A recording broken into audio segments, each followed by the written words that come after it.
right, I'm going to go live here first and see if this can you hear me? Please let me know you can hear me. And if you can, I'm going to go live everywhere else, but I'm not going to have to shut down all the other lives. But if someone will just say, yes, you, that I am, I'm not seeing any. Yeah. Can you hear me?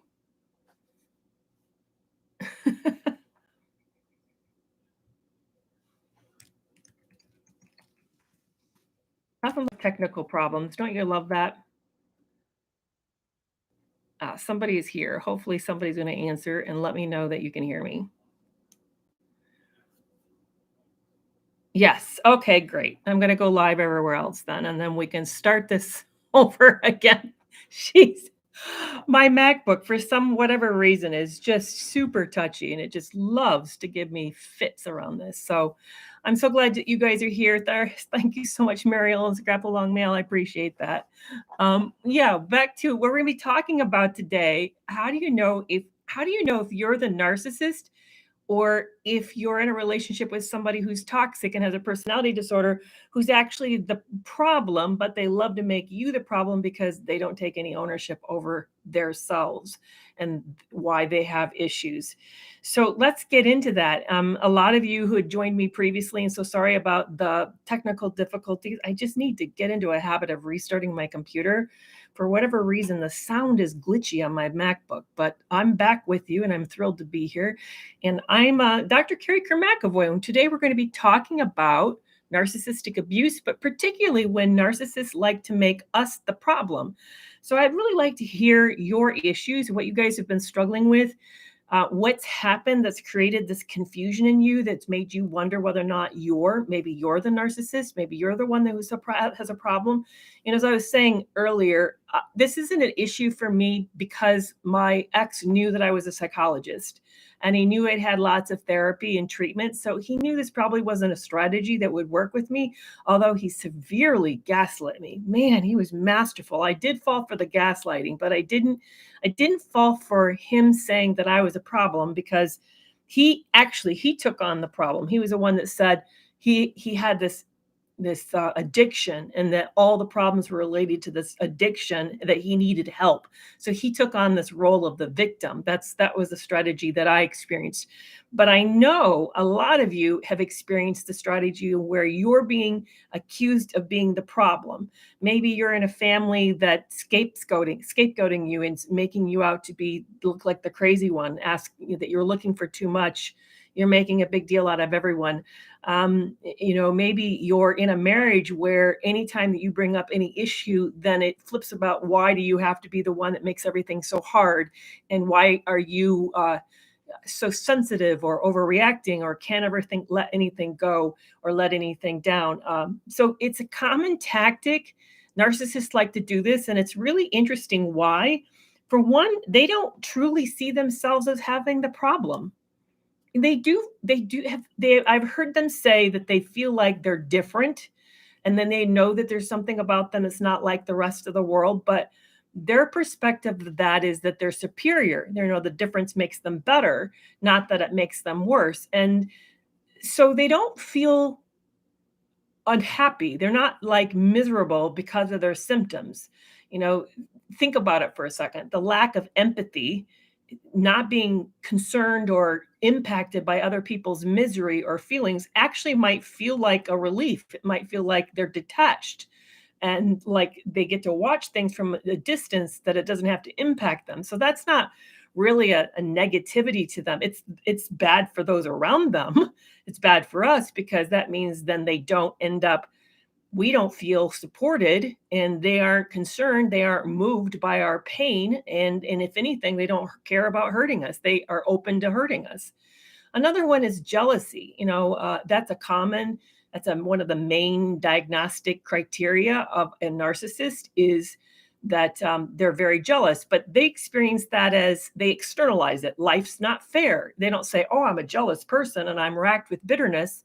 They behave bitter, they behave enraged, but they see that what you have, you shouldn't have, or what happened at work was unfair, or getting crossed over for whatever it is, the role that they want or the next position.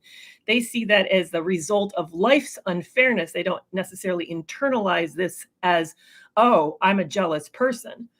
Even the exploitation and the manipulation, they just see that as they're savvy, they're smart. You're stupid for not doing that. Shame on you. Bad on you for not doing it. That doesn't. They're just more better at the game of life than you are. So you can see how all these traits aren't really ones that create tension and uneasiness with them. They're traits that for them, that they just are part of who they are, and they would see them as maybe even helpful. It's you who doesn't like those traits. You're the one that then has the issue. That's why then they turn around and say, I don't have a problem. Maybe you're the narcissist, or maybe you have borderline personality disorder, or maybe you just want too much in this relationship. So this is what we're going to be talking about today: is how do we dismantle this when this is happening in a relationship? How do we recognize that we're not the problem, but that actually that the problem's outside of us? And then what do we do about that if this is actually happening? And thank you so much for joining me. Sorry about the earlier glitch. If you had joined and then lost me, I had technical errors that I had to take care of. I'm Dr. Kerry Kerr McAvoy. I'm a licensed psychologist with over 20 years of counseling experience. And I love hanging out with you guys and talking about these issues of mental health issues. And today we're going to be talking about how to know who's the problem, who's the source of the problem. So for those of you, please make sure that you're liking this page. For the TikTok, that means tap the screen. That really helps me in this sphere so that people can find this live and then be here. And hey, I love people who are returning. I see that people are returning. And thank you for sharing. I see that Biancar. Thank you so much for sharing this video. I don't take offers to join me. I know a lot of you like to ask to come on to talk, and I'm sure you have really powerful stories to share. Unfortunately, that needs to be planned. And if you haven't approached me before live, and I always go live on Tuesdays at 4 p.m. Central Standard Time. But if you haven't approached me and asked to go live with me, then I don't accept those offers. It's just a little too risky. And these are topics that are very triggering for a lot of us. Very, very, it shakes us up, and that we want to purge ourselves of what's happening, but it can also be triggering to those who are listening. And so that's why I want to plan this and know what it is that you want to share. So if you're interested, please contact me ahead. I'd be happy to do that.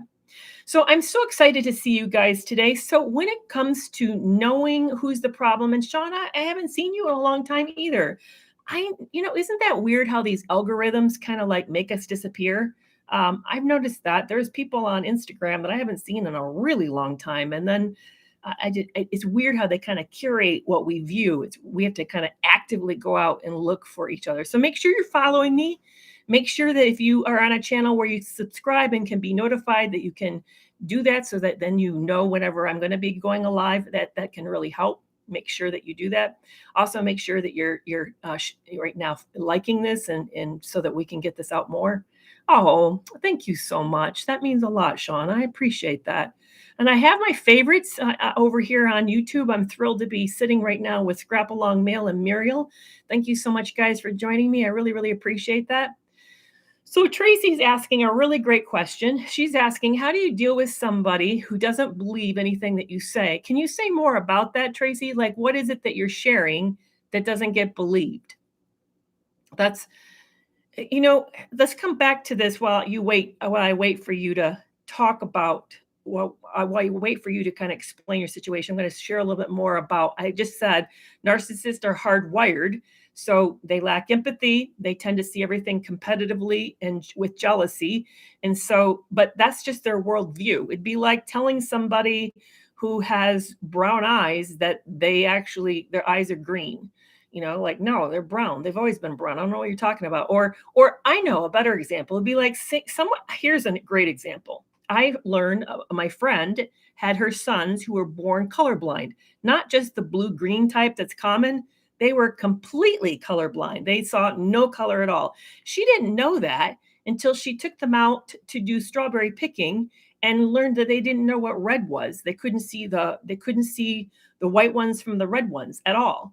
So that was her first awareness, that her son saw the world in terms of gray. the entire world was gray to them.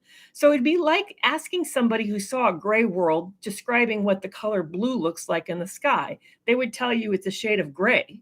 They literally wouldn't know what you're referring to. So that's what it's like for personality disorders. When you say, your style of relating to people is actually dysfunctional and broken, and it really creates me a lot of problems. Now, granted, you wouldn't sound like me because you're not a clinician. I know I just said this all in very, psychology words, but if you just said, hey, you're causing me problems and it's hard to live with you, they were like, hey, no, you're the problem, and if you didn't bring up the problems, then there wouldn't be any problems. So that comes back to the question of how do you get them to know that this is an issue? That's tough because they're not going to take that as information. And you'd think that they would look at their whole life and say, wow, people have been saying this to me for forever. Maybe there's something to this. But again, that would then mean they have to tap into this accountability and responsibility. They'd have to say, whoa, first of all, requires self-reflection. And one of the things that shows on their neurology is their self-reflective area in the brain is underactive. So they don't have a lot of self-reflection. So be careful about that. If you guys see somebody who thinks they're very self-reflective and is a narcissist, neurologically, that part is not operating very well. They don't really have that much self-reflection. A lot of us, we're all on a continuum of a lot to a little. Some of us are super self-conscious to almost paralyzed by it. But the more you get to the narcissistic end, the less self-reflection you're going to have. So they're not going to be able to really see that. So it's not like you can then point that out and them finding that they have problems with it. And again, thank you so much for the offer to go live with me. Please ask me before I go live to go live with me. I don't take spontaneous requests just because I don't know you and I don't know what your agenda is. And I'm autistic and I really like to have prediction. I like to know what's coming. And so someone just joining my live discombobulates me, really makes me feel off center. Although this was a validated account, whoa, okay, I'm impressed by that. I don't know who this person is, but it's a validated. It's has that little blue check mark, which I would love to have on TikTok, but it's very hard to have. So anyway, am I hungry?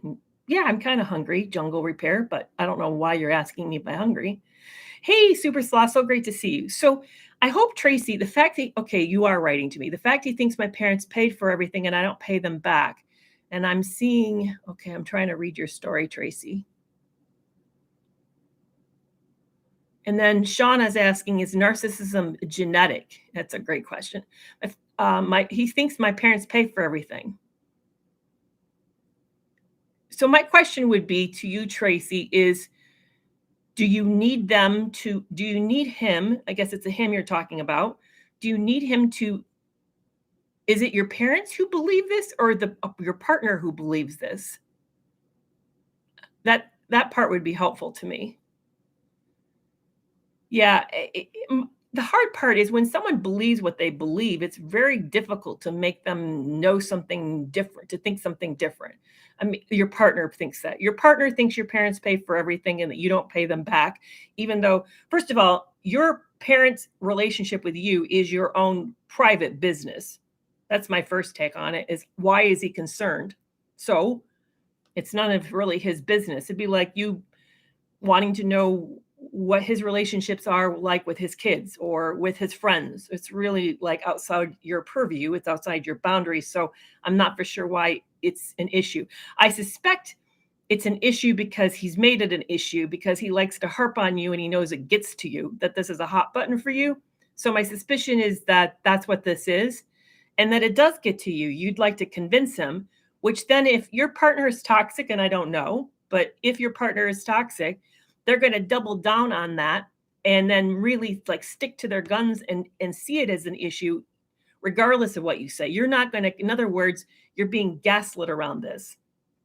So it's making you feel crazy and it's causing you to sort of you know your reality, you know what your arrangement is with your parents, but it's making you feel uncertain in the relationship. So you're doubling down on it. So my question to you is this.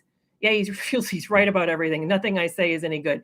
So I would say, let it go. What would it feel like for you to say, okay, he believes that, whatever, let it go?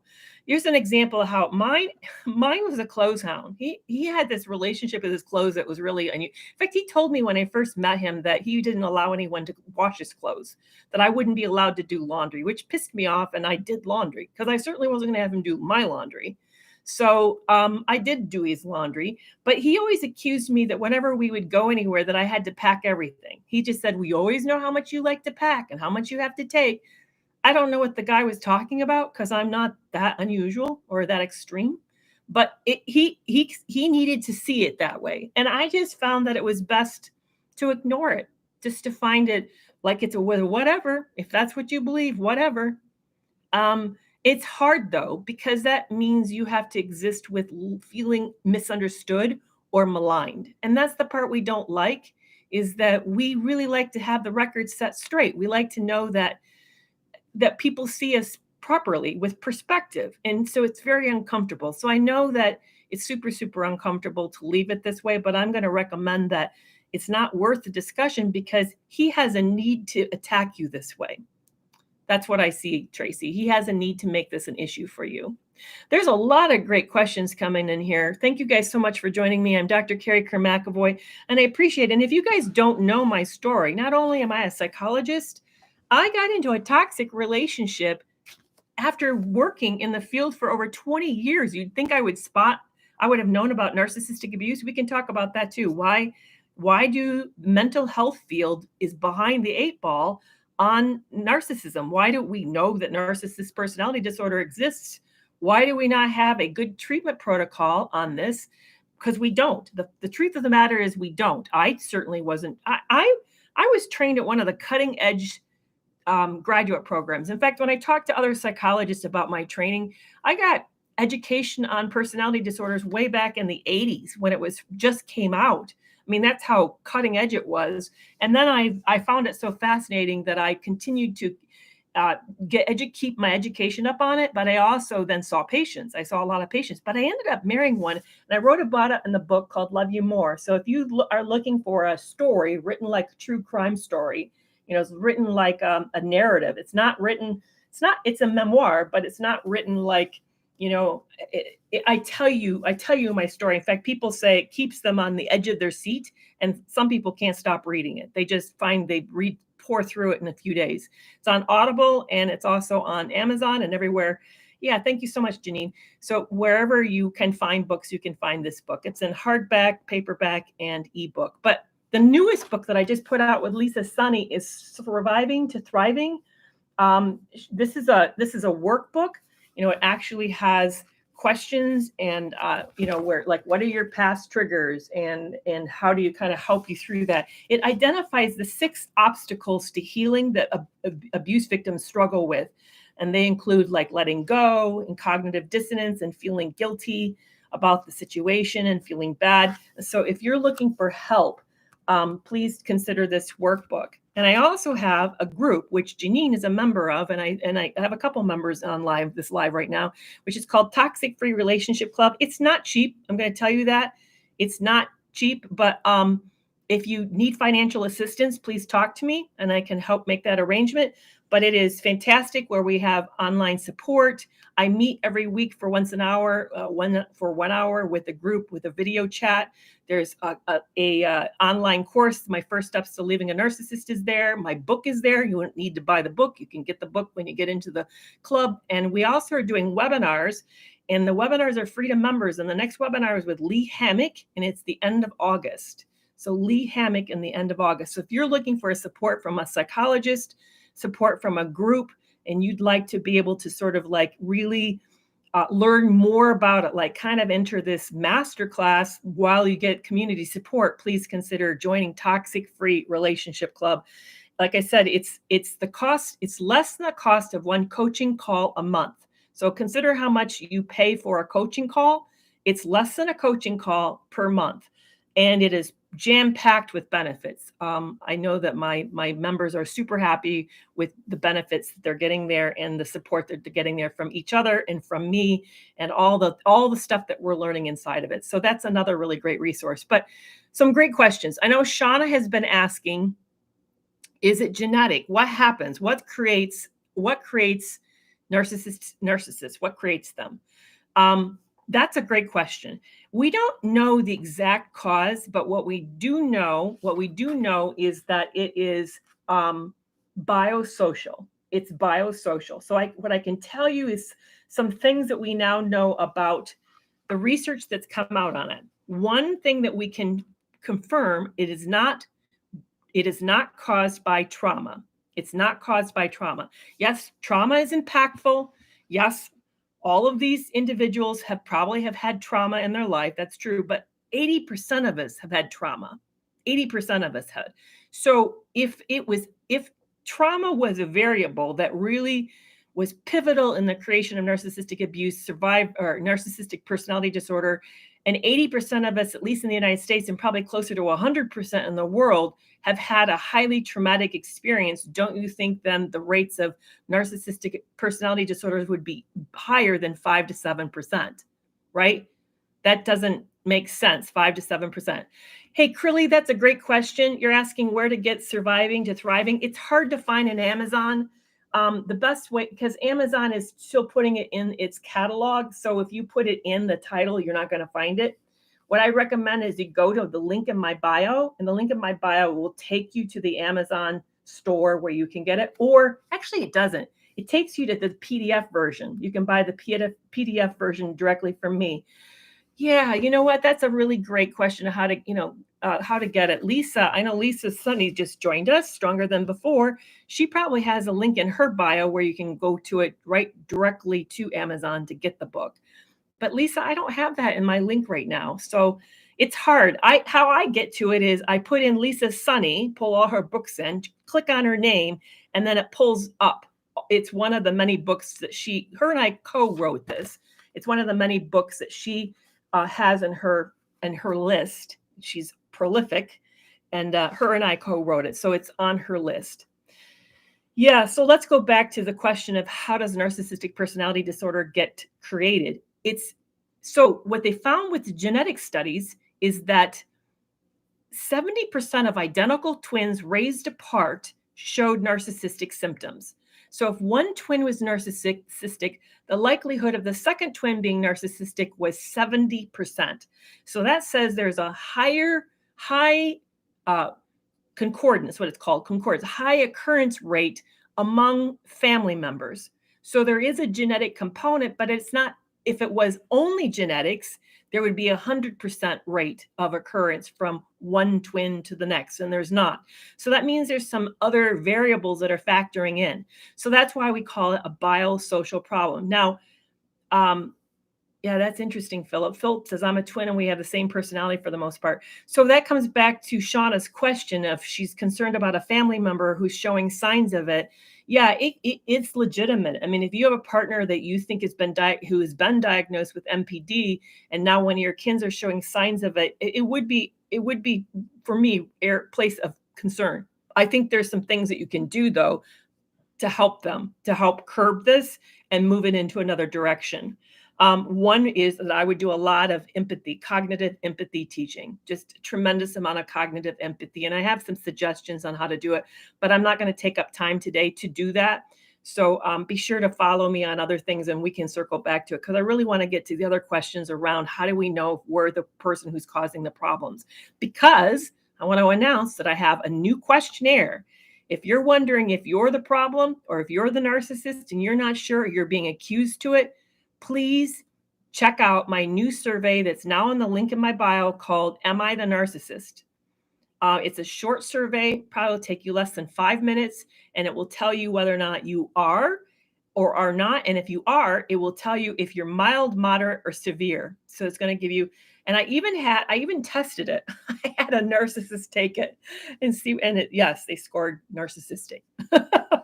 And they said it was a good study, the good one. They didn't feel a need to cheat. They answered the question seriously.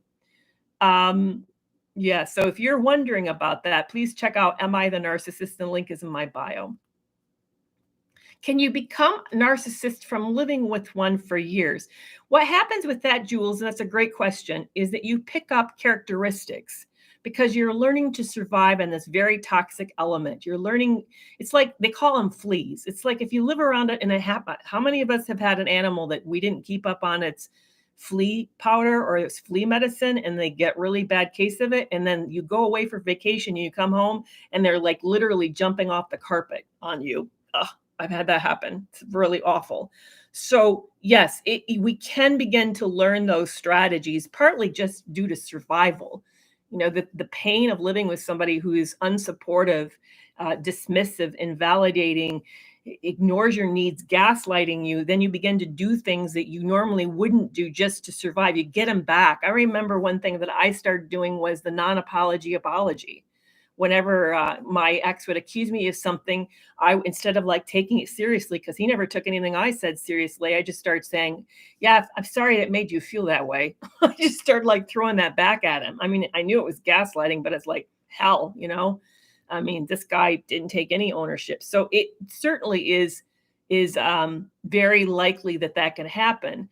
And it also, because you're so alone. I mean, these relationships isolate you. They on purpose strip you of your social support system to increase your dependency on them.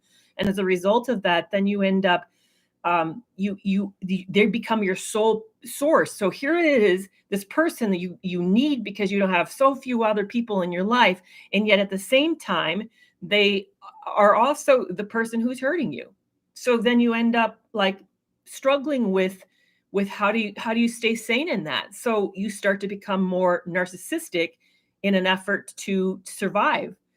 But here's the interesting thing.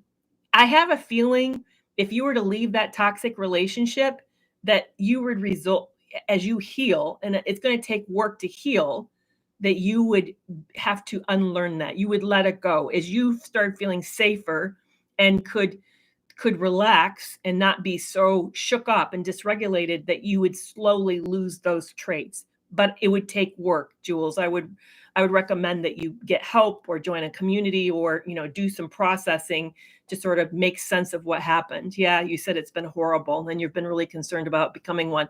Make sure to take that quiz, Jewel. I mean, it's free. Why not, right? Yeah, you joined my email. That's true. But, what are you out for that? So I would definitely check out that.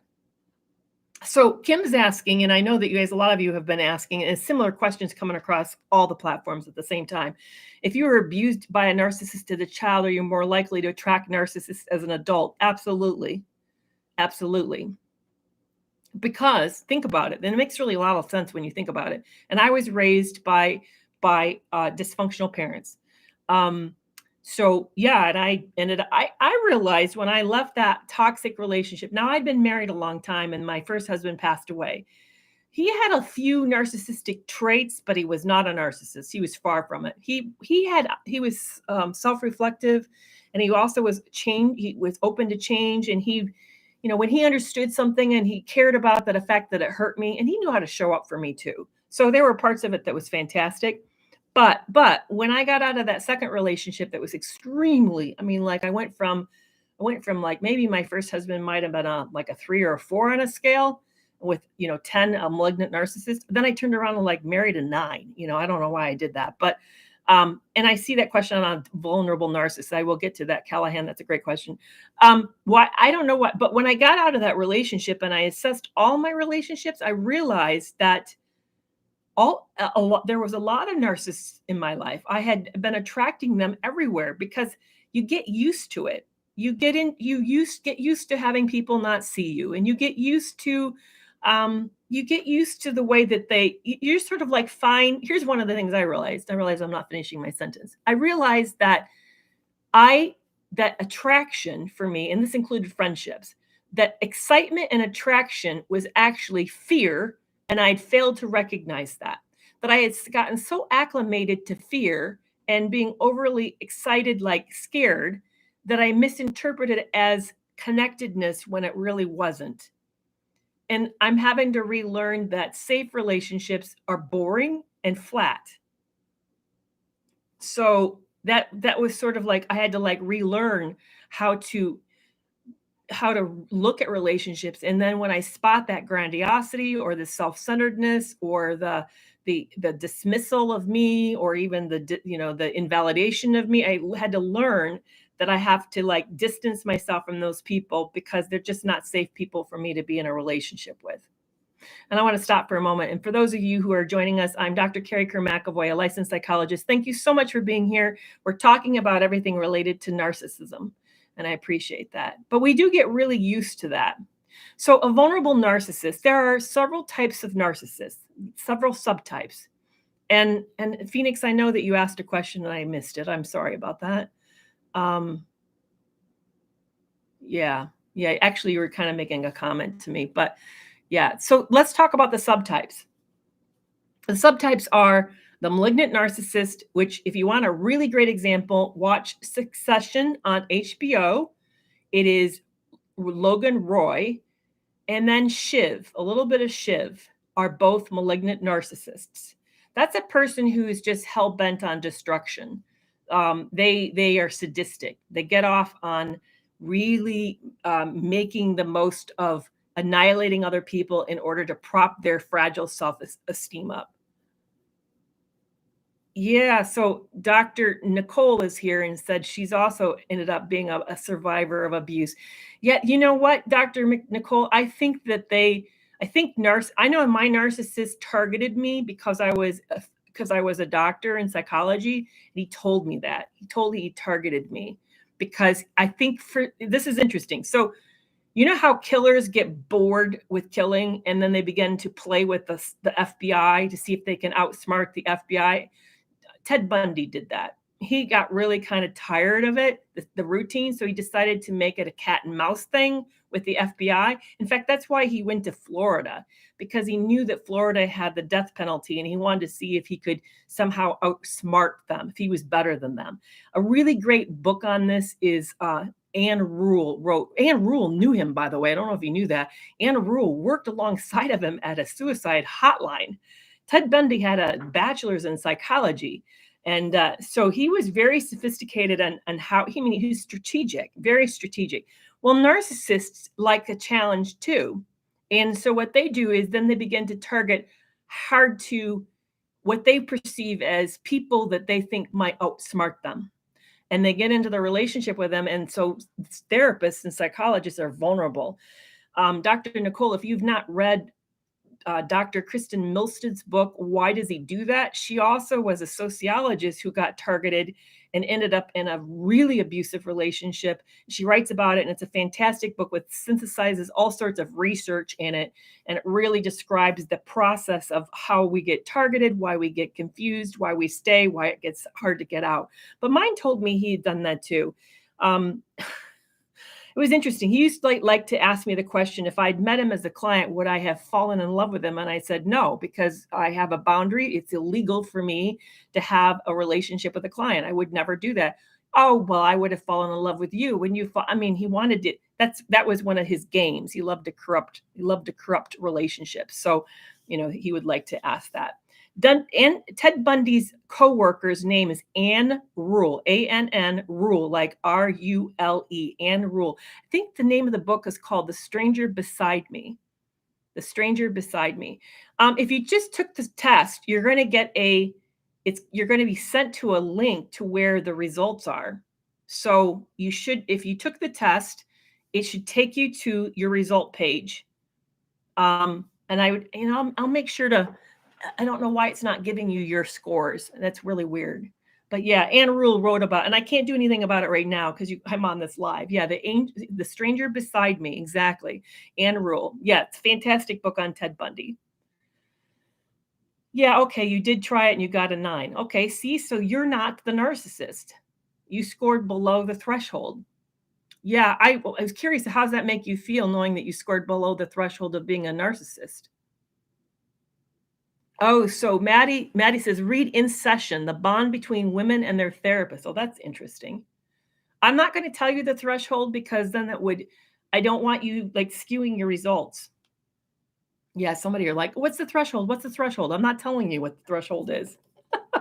No. I'm not ruining that would ruin the reliability of it. Um, did my narcissistic ex talk to you about his narcissism? Yes, he did talk to me a lot of. My narcissistic ex loved we had these very long, in-depth discussions about his sense of himself and about his relationship with others. And now, how much do I believe it? But here's the thing. I'm going to tell you kind of this insight into psychologists because I saw patients for 20 years. I had a private practice. So I don't care what you tell me is true or not true. Doesn't matter. It's real honestly, it doesn't matter. I care the fact that you tell me and that you have feelings about what you tell me, regardless if it's true. In fact, I don't fact check. I don't need to fact check. That's not what's important. I treat what you tell me like a Rorschach test or like a thematic apperception test, which is the way you tell me your story and what you tell me tells me about you because it's the way you're telling it versus the way someone else tells it. And the way you tell it is going to be unique to you. And you're going to emphasize things that are your issues, your hot buttons. And so I'm listening for the themes of what you're saying to me. And that tells me a whole lot about you. A whole lot about you. So the fact that you may have emphasized your relationship with a particular person, and there may be themes of you wanting to be chosen, or maybe you have themes about how life is always unfair. See, I would listen for the pattern of what you're telling me and how you tell me. So I listened to his pattern.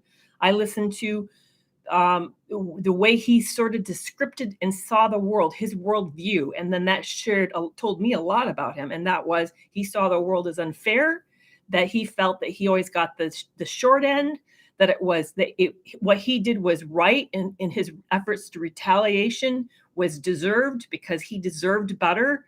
I learned a lot as I listened to him. Yeah. What's the name of all the books you listed beside my book? I talked about Anne Rule's The Stranger Beside Me. The other one I just mentioned was Dr. Kristen Milstead, Milstead, Milstead. I interviewed her for a webinar. She wrote the book called Why Can't I Just Leave? Why Can't I Just Leave? Yeah. Yeah. So Kim, that's interesting to hear that we don't really care what you tell it. So people will say, you heard about abuse? Well, how do you know that's real? Like, I don't care that it's real. I care that the person had a need to tell me that. That's what to me is more important. So how do you know if you're narcissistic? Kitty, take the quiz that I put. It's a free quiz. It's in the link in my bio. Am I the narcissist is the quiz. And then it will take you to the page that will give you your interpretation of no, or mild, moderate, or severe. So Kate, you're asking a really powerful question. And that is, how do you get closure? Because they're not going to give you closure. Not at all. That's not happening. Because closure requires, think about it. What does closure require? Closure requires an admittance that there is something that happened and an ownership of your portion of it, right? So it's kind of like a wrap up. It's sort of like a post-mortem of something. You stand back and you think about what actually happened and how did it happen? And is there things we should have done differently so that it didn't happen that way? Well, narcissistic people as well as sociopaths don't take ownership, because that would mean then taking responsibility, and that would mean admitting that they're wrong. Well, they're not wrong because they're perfect or superior or bigger or better than us. Certainly not prone to, they're not going to admit to shame. So that means you're not going to get the closure. So here's what I've had to do to find my closure. I've had to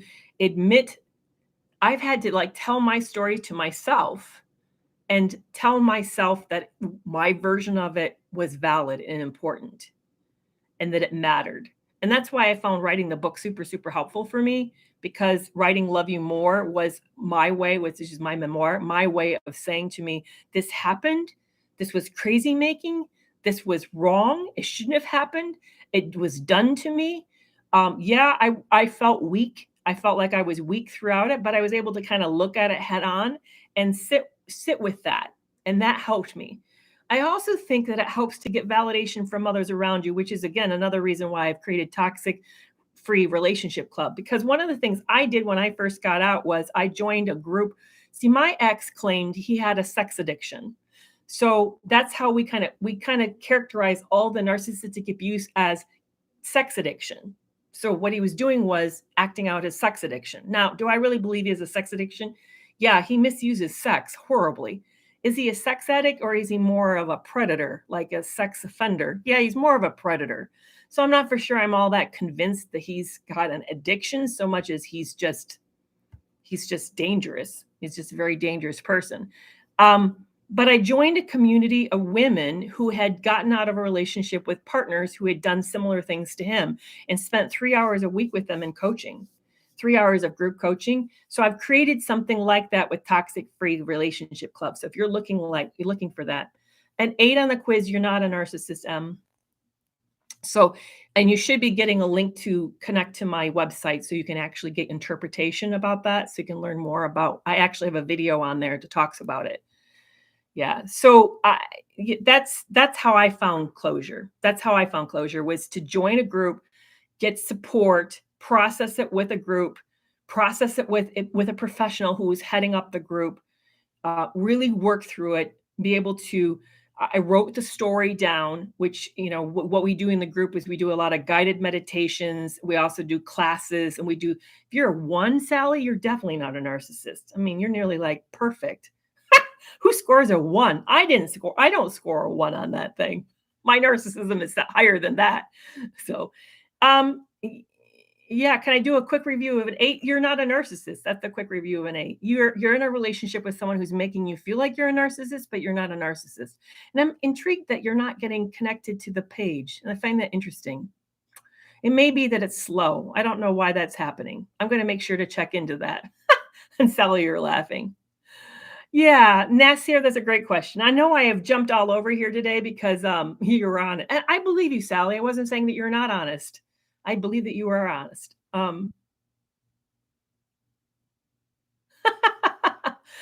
You're amazing, but you're not on this. You're not on. This is the best show I've seen. What, Mary? I'm not exact. Are you saying this has been great, even though I feel scattered, or you're saying no, it's scattered, Kerry? You're not. You're not following through on your thoughts.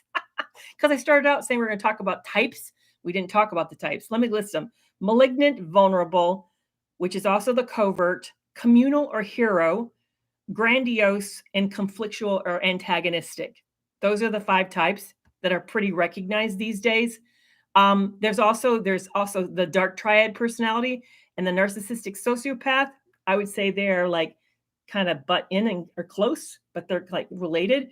And then you have also all the psychopaths and sociopaths would be the other group. That would be, there you go. There is the subtypes. Yes, a vulnerable narcissist actually does exist. They're also what we know is the covert narcissist, and they're the opposite of the grandiose. The grandiose kind of emphasizes the success. The covert or vulnerable narcissist emphasizes their failures. They lean into their victim mentality and pull you in by pulling you in sympathetically. They make you feel bad for them so that you then feel like, oh, they're looking for sympathy. That means they're safe. That means we're going to have a good relationship. And instead, you end up finding, no, it's always about them. And they are exclusively about their sympathy. And there's no room for me at all. And they're actually very passive aggressive and terribly angry, but it's all submerged. And they get me in the back end. They get me in the back end. That's how you get into a covert narcissism. Overt versus covert. Overt actually has the reference to symptoms. Overt symptoms are the things that we experience. Covert is the symptoms that they experience inside themselves, but we don't see them. It's the way that they talk to themselves or how they view the world or how they feel life is unfair. But overt is what we experience. It's the dismissal, it's the rage, it's the feeling like you have to walk on eggshells, all of that stuff. It's all the overt narcissism and covert narcissism is describing symptoms. There's not actually an overt narcissist. There's a grandiose narcissist, but there's not actually an overt narcissist. What is a dark empath? And we've got about 10 more minutes before I've got to jump off. A dark empath, I don't, it's a theory someone's thrown out there. There probably isn't a lot of research on it, so I'm not for sure that it's actually legit. I think the closest that I understand that is instrumental empathy versus compassionate empathy. Have you heard of that? So instrumental is using your ability to mind map another person's reality or identity, their sense of self, the way they see things, and then using it manipulatively against them to hurt them. And that's narcissists have instrumental empathy. In other words, they know how you feel. Yeah, exactly. Over in all due respect, she described. I actually heard Dr. See, this is why it's hard. I've got 3 platforms talking to me at the same time. So, Gen X warrior, I actually took continuing education training from Dr. Ramani, like lots of hours. Um, yeah, maybe over she's referring to is the grandiose, but mostly, I mean, I heard her clearly on this that overt and covert narcissism has to do with symptom presentation.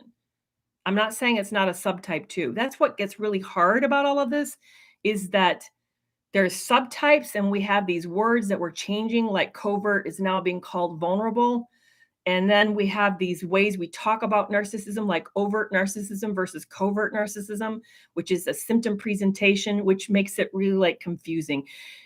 Gen X, if I think we're mutual friends. Are we mutual friends? If so, I'm going to look for a video on that and send it to you. Because like I said, I heard her talk on more than one occasion, and she said the same thing on both of those. So I don't mean to be disagreeing with you, but I yeah, I don't like to butt at heads about this, but and like I said, they're constantly changing, and that's the hard part is that how do we stay up on the edge? Is dark narcissism a thing? I think dark triad personality disorder is a thing, but I'm not for sure what is dark narcissism. Narcissism is always dark. I'm not for sure that it's, do you know what I'm saying? That it's darker. 14 is still not a narcissist. Ellie, you're not a narcissist. Well, this has been lively, guys. Really lively. A 21 is mild narcissism. Now you guys are finding where that edge is. There's an edge in there. Yeah, covert starts out sweet as pie. You're right. You end up thinking they're so sensitive and they're talking about their problems. They even recognize that they're problems and they really like have this sensitivity and you think, "Oh, I met a safe person." And you don't realize that you've met somebody who's egocentrically preoccupied with themselves and that they're going to consume you in trying to get you to save them and rescue them. You can take the quiz through the link in my bio. It's right in my, but for those who are on YouTube, it's not, it is. I did put the link in the bio. So it's there too. A 4 is not a narcissist. Anything under, like you just heard, 22 is mild narcissism. So there's a threshold somewhere in there. Anything lower is not. So the list of narcissists again are the grandiose, which maybe is called overt too, Gen X, maybe that's true. The grandiose narcissist. Then you've got the malignant narcissist, the communal, who's also called the hero. The covert is also called the vulnerable. And then you have, this is one that Dr. Ramani talks about, the antagonistic one. That one I struggle on. I'm not for sure I understand how it's different from a malignant one. I don't really understand it. But there's also a couple other groups like the dark triad personality. There's the sociopath, the narcissistic sociopath. You got psychopaths and sociopaths. And they all do narcissistic abuse. All of those do, the whole group. Yeah, the covert or covert or vulnerable narcissists are super hard to spot, super hard. How do we differentiate emotional abuse from narcissistic abuse? Ooh, love it. The big difference, narcissistic abuse is emotional abuse, but not all emotional abuse is narcissistic abuse. For it to be narcissistically abusive, there has to be a deception. A person is actually creating a false reality, and you think you know them, but you actually don't know them. So there's how they present to you, but they are like a chameleon and they present differently to every single person. And as a result, you end up not knowing them. They're actually not who they seem to be. And then they have this secret life that they don't let you in on. Now, what does that mean? Secret life could mean, yeah, it could mean that they're cheating, but it also could just mean that there's just a life that you're not aware of, that there's a side of themselves that they don't present, but you feel this tension. That's the cognitive dissonance, the tension of, I don't really know actually who this person is. They do this and then they do that. They say this and then they do that. They say they love me, but then they don't return my phone calls or gone for long periods of time, or they say these awfully, really hurtful things, or they dismiss me, or they betray me in some way, or they take my money. They do things that are very, very inconsistent. And you feel this duality, which really leads you to feel super, super confused. And then you don't know what's real. And then that confusion gets you stuck. You feel like you can't leave because you don't know what's really, really real. I'm glad you're out of it too. I'm really glad.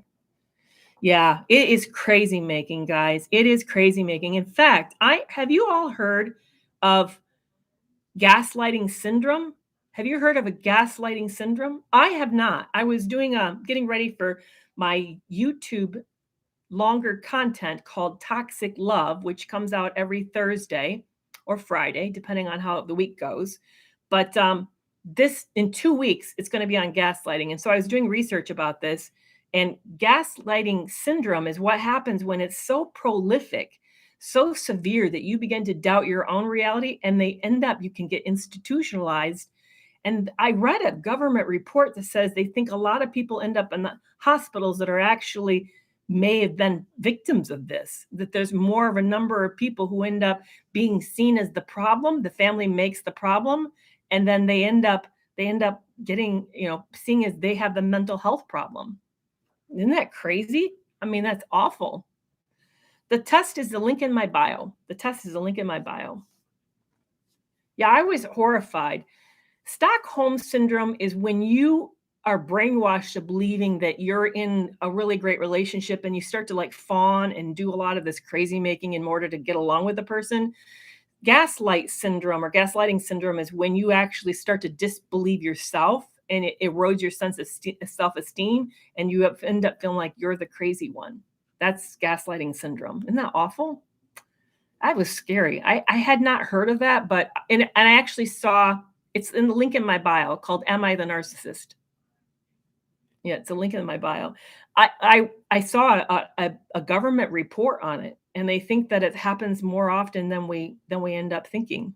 Isn't that awful? It's really scary. Yeah. So I'm trying to think of anything that I did not wrap up today that was asked that I started to answer and then I didn't finish. Is there anything that yeah, anything that you guys feel like I kind of left undone, because we were like all over the place. This has been really busy. I've had a lot of activity here today. Yeah, and Kate, it does. Kate says it sounds like PTSD through gaslighting, but it is a lower number is better, Katie. A lower number, not a higher number, a lower number. So low is like none, and high is yes, you have it. Yeah. Any issue that I think that evil is an active force, that it exists. I normally don't talk about religion or religious stuff, but I do think that this is evil. I do think that. I think I've come to view evil as extreme selfishness. It's a preoccupation with self to the point that you're willing to do whatever it, and bye-bye Gen X, you're willing to do whatever it is to take to come out on top, and that you fail to see other people as even significant or meaningful. I would say that is evil. What do you guys think? What do you think is evil? But if you, yeah, I would be curious to see. Okay, so victims of survivor look for the next victim. Evil is inflicting pain intentionally, but why inflict the pain intentionally? For self pleasure, right? It's so that you are pleasing your own self because it makes you feel good. That's Philip says evil is live spelt backwards. It may be, but I don't think that that's evil itself. Yeah, it's to take someone else's power. That's interesting. I'm always here Tuesdays at 4 o'clock. Every Tuesday at 4 o'clock. Yeah, to me, evil is ultimate selfishness. It's the preoccupation with self to the extent that you're blind to other people existing. That's to me, I think that's I've come to see that you can take every one of your answers that are coming in right now, and then run it through the grid of, is that an example of selfishness to the blindness of others? And I think you're going to say, yeah, it is. It is the ultimate pursuit of one's needs, one's desires, one's pursuit above anything else. It's the use of others for yourself.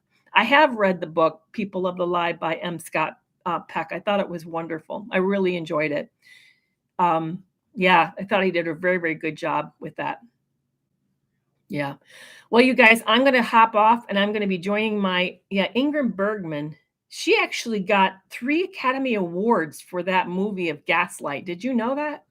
I was just watching pieces of it for the upcoming, Toxic Love series on gaslighting in 2 weeks. Aren't the gaslighters haters to do that? I'm not for sure, Maddie, I understand your question. Aren't the gaslighter haters to do that? A score of user 5532, we need to talk. You and I need to talk. So DM me, okay?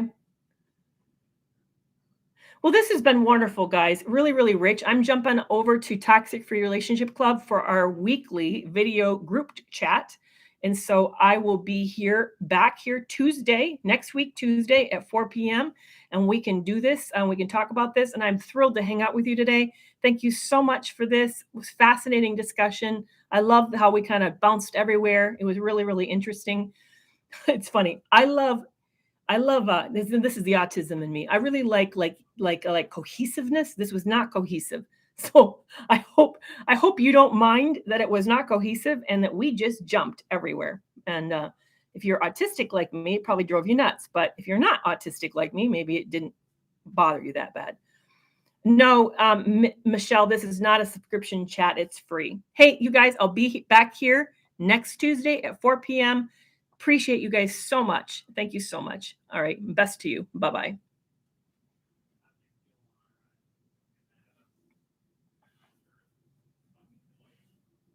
Hey, bye, y'all. Thank you for your tolerance. You guys are the only one on right now. I really appreciate your tolerance for what happened with YouTube. And thank you for letting me know that it didn't work. It means a lot to me. You guys really, really mean a lot to me. I have this steady group here and I appreciate you guys deeply. And I thank you so much for that. And I'll see you guys back here next week on Tuesday.